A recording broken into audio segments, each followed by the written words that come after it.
Bwana Yesu asifiwe. Mpendwa unasikiliza na unatazama, ninakuletea habari za Roho Mtakatifu. Yesu wakati wa mwisho kabisa huduma yake, akiwa anajiandaa kuondoka, alimtambulisha mwalimu mwingine badala yake anayejulikana kama Roho Mtakatifu. Katika Yohana ile sura ya 14 na ule mstari wa 26 anasema atakuja Roho Mtakatifu na atawafundisha yote. Ya ndugu zangu, nataka niongee kwa habari ya Roho Mtakatifu.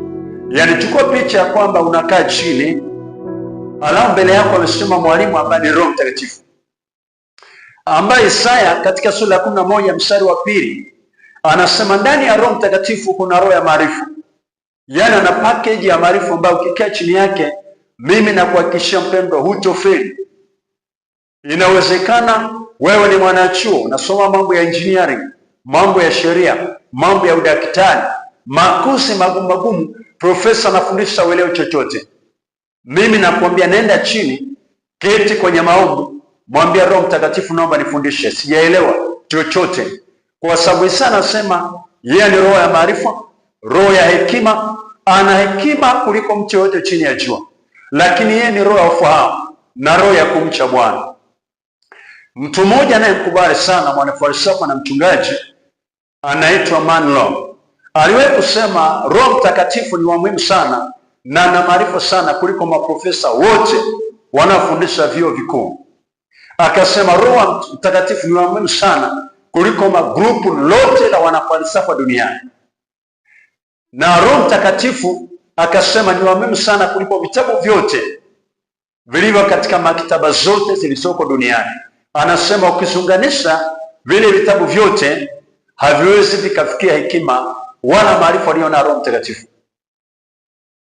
Na mimi nasema na wewe mwanatheolojia, na wewe unasikiliza, Roho Mtakatifu ni wa muhimu kuliko hata wale watu 70 waliotafasiria Agano la Kale kinachoitwa Torati, vitabu vitano vya Musa. Wale watu 70 walitoa Biblia kwenye kitabu kwenye lugha ya Kiebrania wakaleta kwenye lugha ya Kiyunani. Roho Mtakatifu ana maarifa kuliko wao. Roho Mtakatifu ni wa muhimu sana kuliko manabii wote waliotumiwa na Bwana kuandika katika maandiko tunayosoma, kwa sababu moja, waliitwa na yeye; 2, walivuviwa na yeye.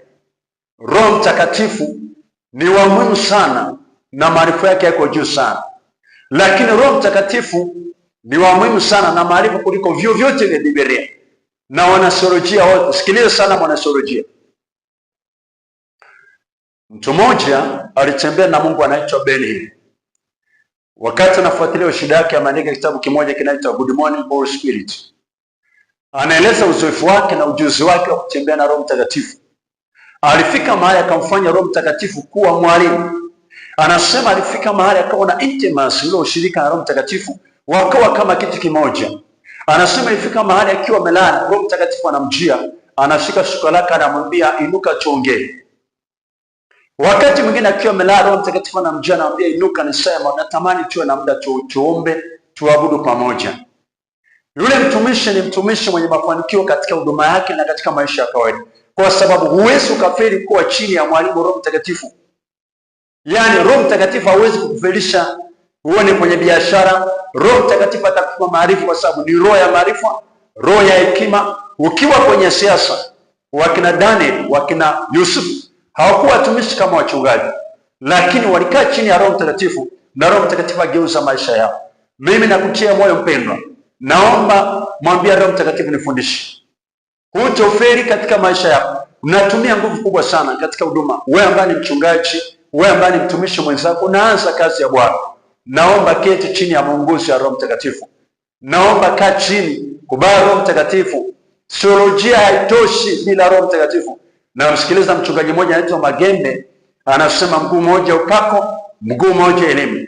Ule wa upako, by the way, sio upako, ni Roho Mtakatifu. Anaongelea Roho Mtakatifu kwamba maarifa bila Roho Mtakatifu hii haiwezekani, lazima kuwepo na balance. Mtu mmoja alikuwa anaitwa Catherine Kuhlman, alitumiwa sana na Roho Mtakatifu, na katika mikono yako ilikuwa ukimsikia anasema akiingia tu lazima mtambulishe Roho Mtakatifu. Anasema msimuhuzunishe Roho Mtakatifu. Roho Mtakatifu ni rafiki yako. Anasema don't grieve the Holy Spirit. Holy Spirit is my best friend. Mimi nampenda Roho Mtakatifu sana. Natamani sana utembee na Roho Mtakatifu. Hakuna kitakachoshindikana ukiwa na Roho Mtakatifu. Maandiko yanasema si kwa uweza wala si kwa nguvu,